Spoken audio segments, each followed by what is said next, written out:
Baik, assalamualaikum warahmatullahi wabarakatuh. Nah, kita lanjut dengan materi yang pertama, yaitu standar asuhan kebidanan. Ini menurut Kemenkes nomor 938/Menkes/SK/8 Romawi 2007.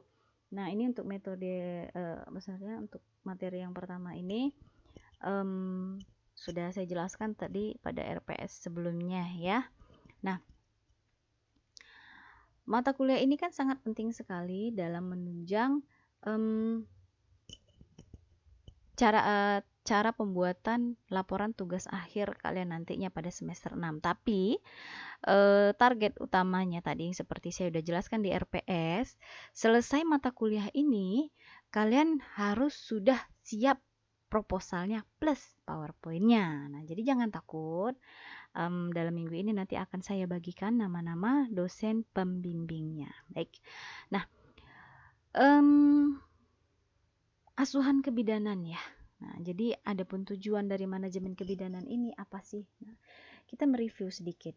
Pasti ini sudah dijelaskan pada pertemuan mata kuliah sebelum-sebelumnya ya, pada semester sebelumnya.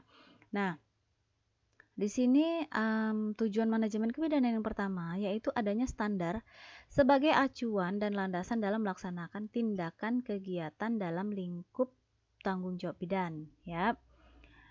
Nah, yang kedua, mendukung terlaksananya asuhan kebidanan berkualitas. Ya, jadi tidak asal-asalan. Kemudian yang ketiga, parameter tingkat kualitas dan keberhasilan asuhan yang diberikan bidan.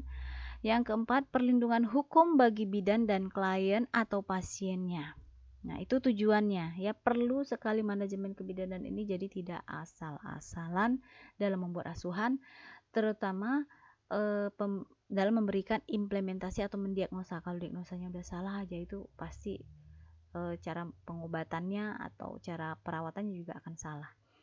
Lanjut kita ke ruang lingkup standar asuhan kebidanan. Nah, ruang lingkup standar asuhan kebidanan ini yang pertama yaitu asuhan kebidanan pada ibu hamil, asuhan kebidanan pada ibu bersalin, asuhan kebidanan pada ibu nifas dan masa antara. Masa antara ini lebih ke KB-nya ya, jadi antara masa kehamilan pertama dan kehamilan selanjutnya.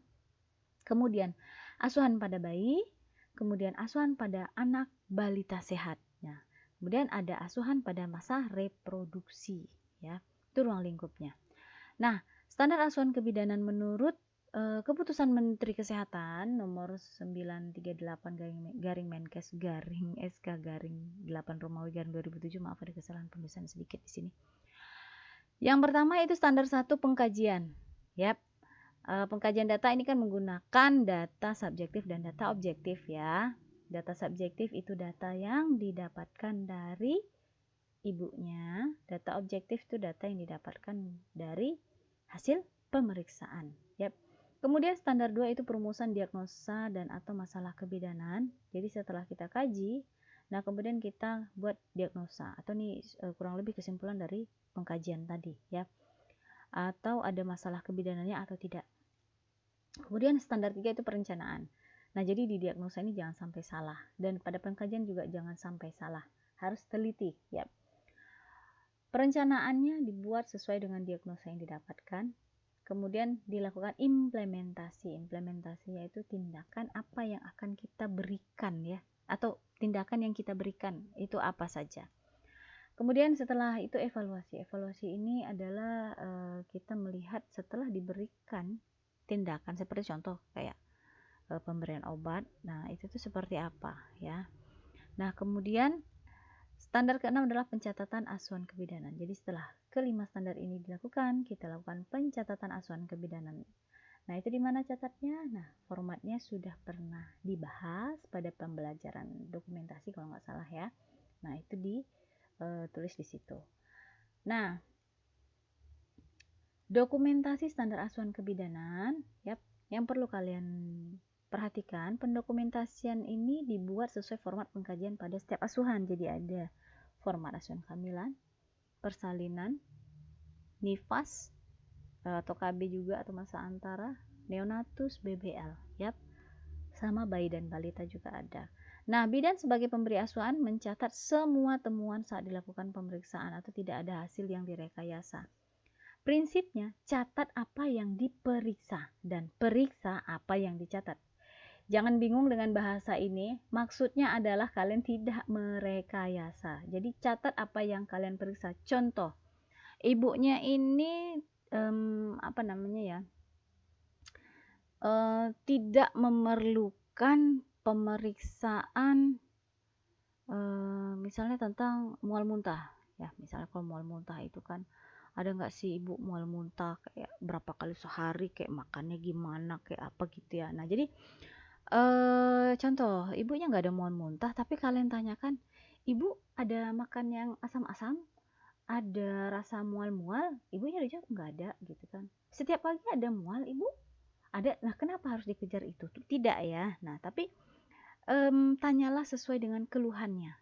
Nah, seperti itu. Nah, ataupun ibunya ini misalnya anggap ya, kalian tidak melakukan pemeriksaan pada area misalnya mata. Lupa ini ngecek konjungtivanya pucat atau tidak. Tapi di dokumentasi atau di pencatatannya kalian tulis konjungtiva pucat. Loh, nggak ada itu. Kalian cek gitu ya. Nah, itu akan berakibat fatal ya kalau misalnya kalian tulis pucat ataupun tidak.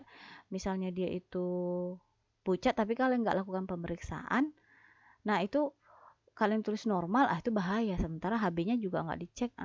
Bahaya itu nanti sama hasil temuannya ya atau hasil implementasinya. Nah, jadi makanya catat apa yang diperiksa dan periksa apa yang dicatat. Jadi catat apa yang udah diperiksa. Apa aja yang kalian periksa, catat. Kalau lupa, pembelajaran besok jangan lupa lagi. Nah, kemudian periksa apa yang dicatat. Ingat-ingat, oh iya, saya nyatat yang ini. Periksa yang itu, gitu. Yap. Oke, selanjutnya. Ketelitian pemeriksa sangat diperlukan untuk menghindari adanya data yang miss atau terlewatkan, untuk menghindari diagnosis yang salah. Ya, jadi kalau salah dalam pemeriksaan, salah dalam memberikan diagnosa, maka akan salah pula dalam melakukan implementasi. Nah, ini dia. Jika ada kesalahan pada diagnosisnya, maka implementasinya pun akan mempengaruhinya dan dapat berujung pada tindakan malpraktek. Ya enggak? Contoh misalnya di JJ-nya enggak kalian cek dengan benar, tidak terdengar hasilnya. Enggak dicek benar-benar, ini enggak teliti. Nah, kemudian apa? Tersebutlah di sana bayinya meninggal misalnya ya, seperti itu. Nah, ibunya kan kaget. Nanti dia nuntut gimana? Ataupun dengan seperti itu ibunya udah cemas, sudah bagaimana, sementara itu anak mahal ya, atau anak yang diharap-harapkan sudah sekian tahun menikah tapi baru hamil ya. Nah, itu disebut dengan anak mahal. Jadi hati-hati. Nah, sampai di sini